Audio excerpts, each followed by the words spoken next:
Olá, mulher linda, sábia e que edifica ao lar. Eu sou Eliane Cristine e estamos lendo juntas o livro de Sheila Walsh, A Vida é Dura, mas Deus é Fiel. Esta leitura foi autorizada. Para a aquisição do livro, entre em contato com a editora Thomas Nelson. Leitura número 12. Nenhum lugar oculto. Pai, eu oro por mulheres que no dia de hoje necessitam que o Senhor entre em lugares escuros de sua alma, trazendo luz, vida, libertação e restauração. Eu oro em nome de Jesus. Amém. Muitos se escondem por trás de suas feridas.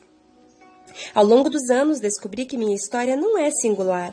Muitas pessoas têm lugares ocultos onde se escondem, onde optam por uma vida de negação e dúvida, em vez de uma vida de sinceridade consigo mesma. Às vezes, nem sabem do que se escondem ou por quê. Muitos de nós levamos anos para encarar os medos que se escondem em nosso passado. Nós os enterramos tão profundamente por acreditarmos que se os soltássemos não os suportaríamos. Não nos permitimos pensar neles nem mesmo por um momento, mas mesmo assim, eles lançam suas sombras sobre nossas mentes.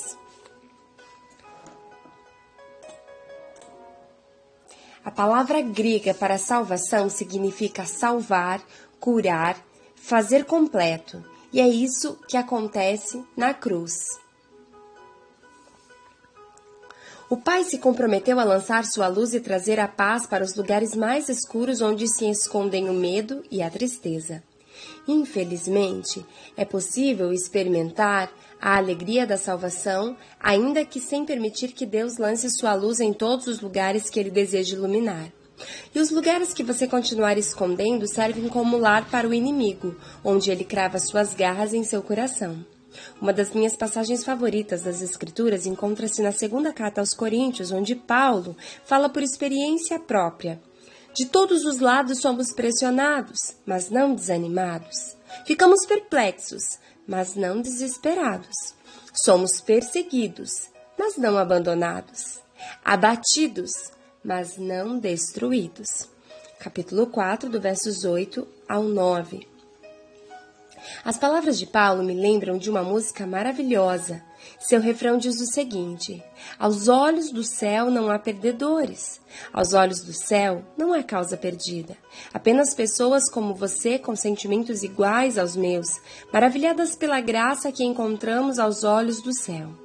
Eu gostei e me alegrei com cada pessoa que podia entrevistar para o programa De Coração para Coração. Mas, de vez em quando, parecia uma pessoa especial.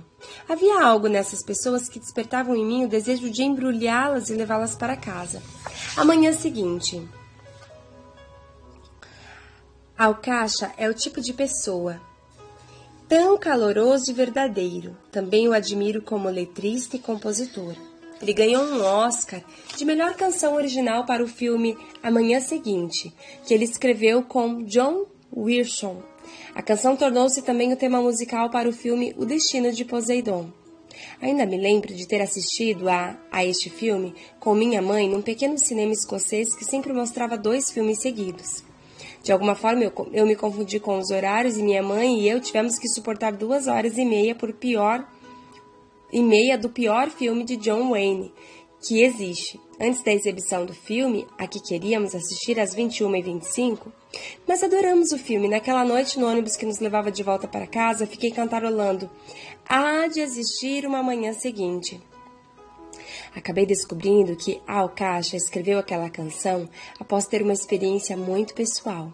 Ele fora criado numa família muito pobre e ele e seu irmão e um pai incrivelmente violento moravam em cima de uma barbearia no Brooklyn. Seu pai era alcoólatra e, quando bebia muito, espancava Al e seu irmão. Certa vez o pai trancou Al num armário e só se lembrou de soltá-lo 3 dias mais tarde. A infância de Al foi um pesadelo.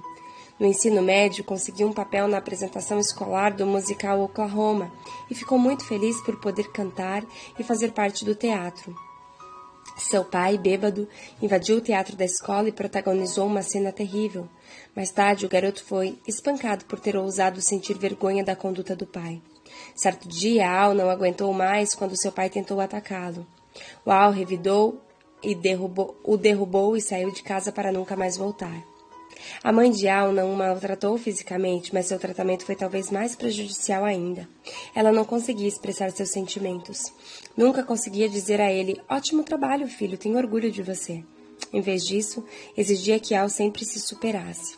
Ele não tem certeza, mas talvez ela acreditasse que, se lhe dissesse "você conseguiu, tenho orgulho de você", ela não conseguiria mais mantê-lo sob seu controle.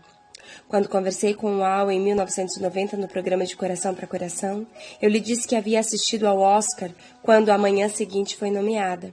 Eu estava nervosa, como sempre estou, quando assisto à cerimônia. As palmas das minhas mãos começaram a suar e eu nem fui nomeada.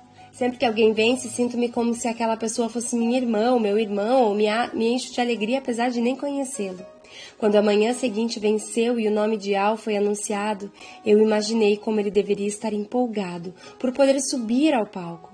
Eu não sabia que ele estava lutando contra as ansiedades de uma vítima de agorafobia, o medo de espaços públicos. Os agorafóbicos têm tanto medo que preferem se trancar e se esconder do mundo por causa da imensa dor interior. Al subiu ao palco com John naquela noite, sorriu e fez seu discurso. Mas seu coração estava acelerado e ele tinha medo de que pudesse sofrer um colapso na frente daquela multidão sofisticada de Hollywood. Ele sobreviveu e mais tarde ficou imaginando o que seu irmão Larry estaria pensando. Larry era produtor na Broadway e já havia recebido um Tony, maior prêmio do teatro americano, por Applause, um espetáculo com a atriz Laurel Bacall. Al sabia que Larry era o filho preferido da mãe, mesmo que ela negasse. No dia seguinte, o telefone tocou e Al ouviu a voz animada da mãe. "Alfred, estou tão orgulhosa de você." "É Alfred, mãe." Al não conseguia resistir e teve que corrigi-la. Por sempre pensar em Larry, ela tendia a combinar os nomes. "Um Oscar, e aposto que algum dia você receberá um segundo Oscar." Ele empalideceu e mal conseguiu respirar. Um segundo Oscar? O primeiro ainda nem havia secado de seu banho de ouro. A próxima afirmação da mãe penetrou em seu cérebro como uma bala e ficou alojada nele durante os próximos 10 anos. "E algum dia, querido, Alfred, você realmente conseguirá chegar ao topo quando você receber um Tony como seu irmão." Al passou a se dedicar ainda mais ao trabalho, recebeu outro Oscar pelo filme Talvez Nunca Venhamos Amar Assim Novamente, do filme Inferno na Torre. Mas nunca era o suficiente. E ele caiu numa depressão cada vez mais profunda quando seu pai morreu de câncer. Os sintomas de sua agorafobia se agravaram. Começou a ter palpitações cardíacas e hiperventilava quando ia a um restaurante ou se encontrava fora de casa. Logo passou a recusar convites e deixou de participar de reuniões. Em algum momento, Sil, sua mãe, não aguentou mais e pediu que ele saísse de casa. Após um mês de separação, os dois se encontraram para conversar sobre uma reconciliação. A sua esposa, não a sua mãe, desculpe. Depois do encontro, Al foi para casa, o coração pulando pela boca. Ele tentava obter tratamento para sua agorafobia, mas logo deixou de participar das reuniões de terapia porque se acusava de ser fraco. Al chegou em casa tão desesperado que seu corpo tremia, enquanto as lágrimas escorriam pelo rosto. De repente ele disse: "Deus, se estiveres me ouvindo, por favor, me ajuda." Achava que não merecia o amor de Deus, mas ele o ansiava. Ele ligou a televisão e uma imagem turva do reverendo Robert Schuller apareceu na tela. Então ouviu as palavras: "O perfeito amor afasta todo medo." Primeiro, Al rejeitou as palavras por achar que eram simplórias demais, mas então sua mente inverteu a ordem das palavras e ele pensou: "O medo afasta todo amor." Ele entendeu que era isso que estava acontecendo com ele. O medo havia afastado todo o amor. Ele tinha medo de decepcionar sua esposa, seu filho, seu sócio, seus pais, os artistas com quem trabalhava e seus amigos. Achou mais fácil aprisionar-se em suas fobias e esconder-se do mundo. Al continuou assistindo o programa do reverendo, ouviu as palavras: "Se você depositar sua confiança em Deus, você encontrará uma paz maior que jamais conheceu." Ele percebeu que sua única esperança consistia em tirar a atenção dele mesmo e voltá-la para outra coisa. Entendeu que não precisava ser perfeito e assumir toda a responsabilidade.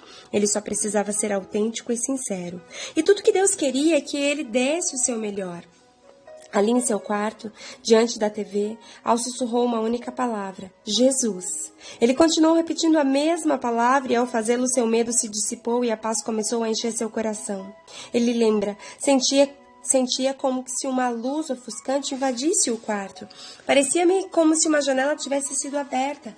Nunca tive certeza absoluta se era uma janela da minha alma ou uma janela concreta, mas houve uma abertura, uma cura, um florescimento que inundou meu coração. Com a TV ainda ligada, Al fechou seus olhos e adormeceu. Na manhã seguinte, ele pediu que Jesus entrasse em seu coração e se sentisse como um pássaro liberto da sua gaiola. Mais tarde, Al voltou para sua esposa e ambos assumiram um compromisso público com Cristo numa igreja próxima. Aos poucos, ele aprendeu a dominar seus medos, confiando plenamente em Cristo. Hoje, os ataques de ansiedade não o torturam mais. Al escreveu a letra de Amanhã Seguinte, muitos anos antes de encontrar Jesus, mas tornaram-se palavras que descreveriam perfeitamente a sua vida. Há de existir uma manhã seguinte. Se conseguirmos sobreviver à noite, temos uma chance de encontrar a luz do sol. Continuemos procurando pela luz.